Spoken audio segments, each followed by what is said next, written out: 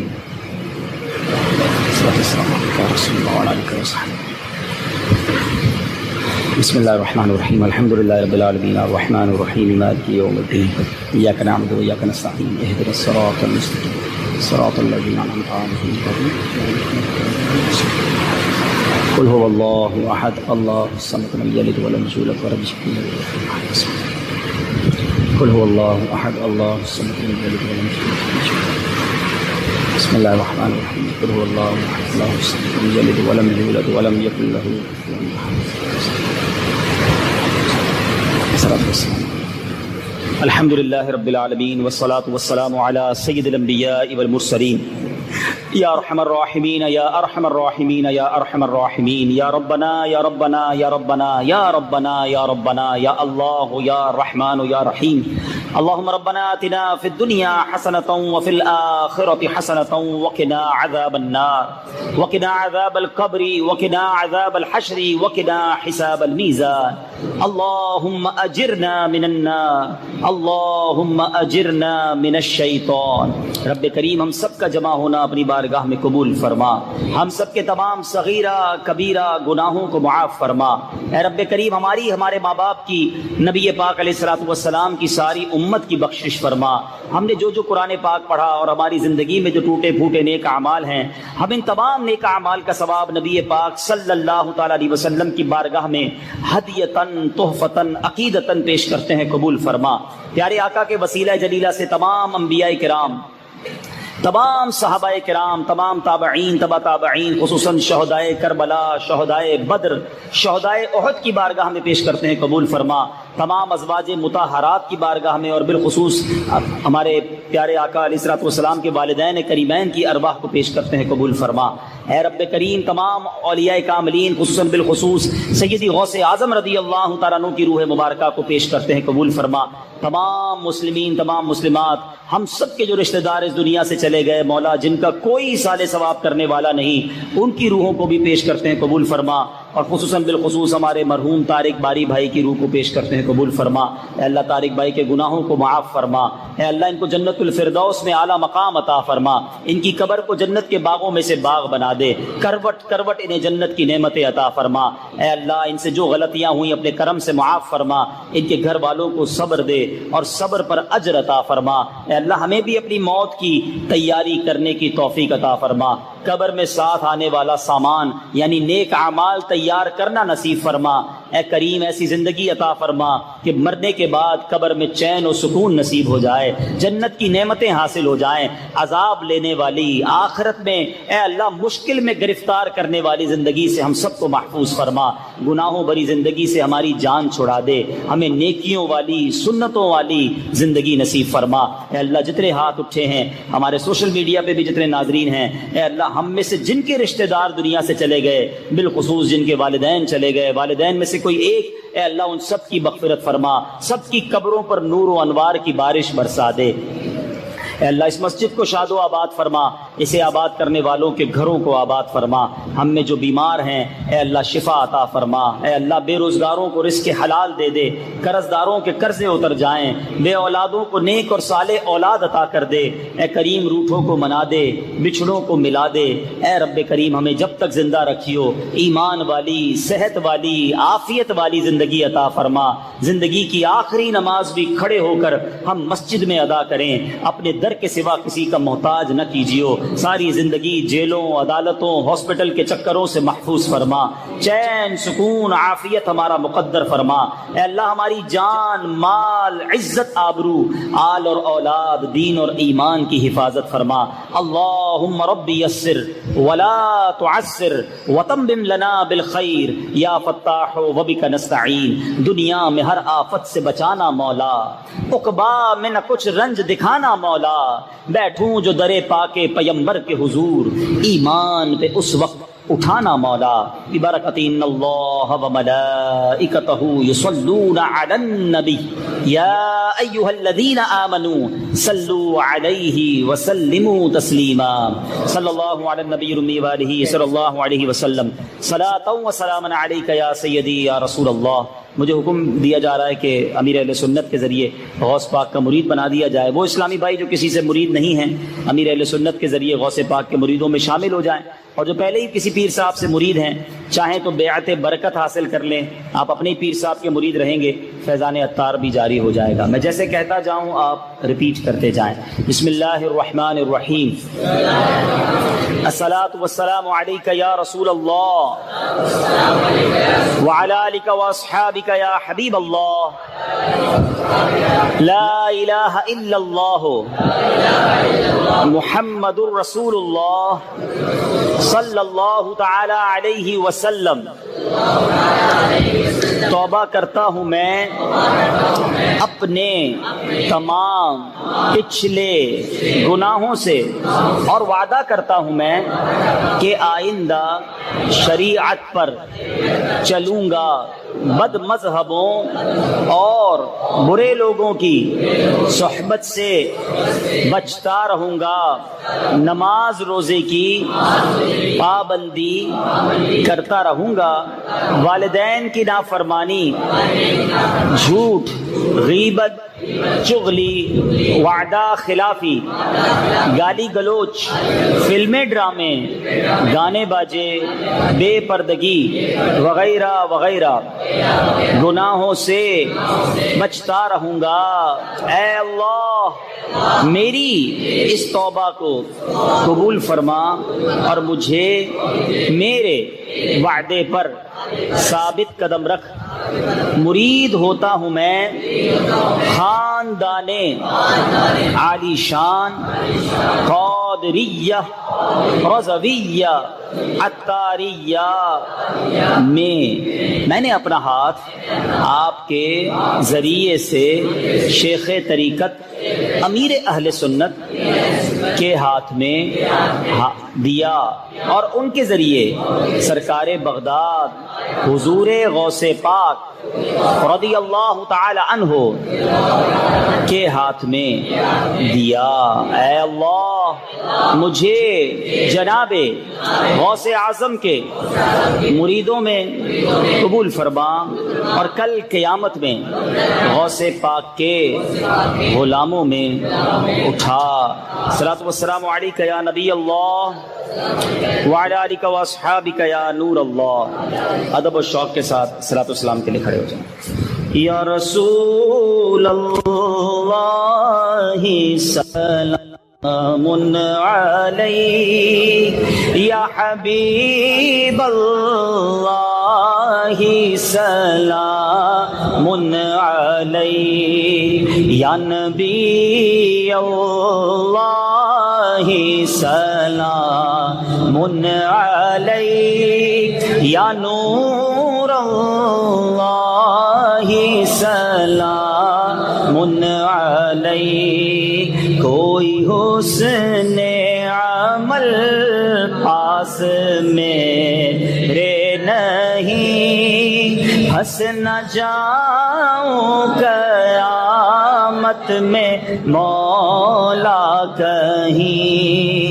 اے شفیع امم لاج رکھنا تم پہ ہر دم کروڑوں درود و سلام۔ یا رسول اللہ سلام علیک، یا حبیب اللہ سلام علیک۔ پھر بلا لو مدینے میں تارے کو، اپنے قدموں میں رکھ لو گناہ گار کو۔ پھر بلا لو مدینے سگیا کار کو، اپنے قدموں میں رکھ لو گناہ گار کو۔ کوئی اس کے سوا آرزو ہی نہیں، تم پہ ہر دم کروڑوں درود و سلام۔ یا رسول اللہ سلام علیک، یا حبیب اللہ سلام۔ یا الہی واسطہ ذکر رسول، یہ سلام اور سب دعائیں ہوں قبول الصلاۃ والسلام علیک یا رسول اللہ، الصلاۃ والسلام علیک یا حبیب اللہ، ببرکۃ ان اللہ وملائکتہ یصلون علی النبی یا ایھا الذین آمنوا صلوا علیہ وسلموا تسلیما، صلی اللہ علی النبی وآلہ صلی اللہ علیہ وسلم، صلاۃ وسلاما علیک یا سیدی یا رسول اللہ۔ مسجد کے باہر مسجد فیضان معاویہ کے لیے اسلامی بھائی کھڑے ہوں گے، جاتے جاتے اپنا حصہ بھی ڈال سکتے ہیں اور اپنا نمبر بھی ان کو دے سکتے ہیں۔ وصلی اللہ تعالی علی خیر خلقہ محمد وآلہ وصحبہ اجمعین برحمتک یا ارحم الراحمین۔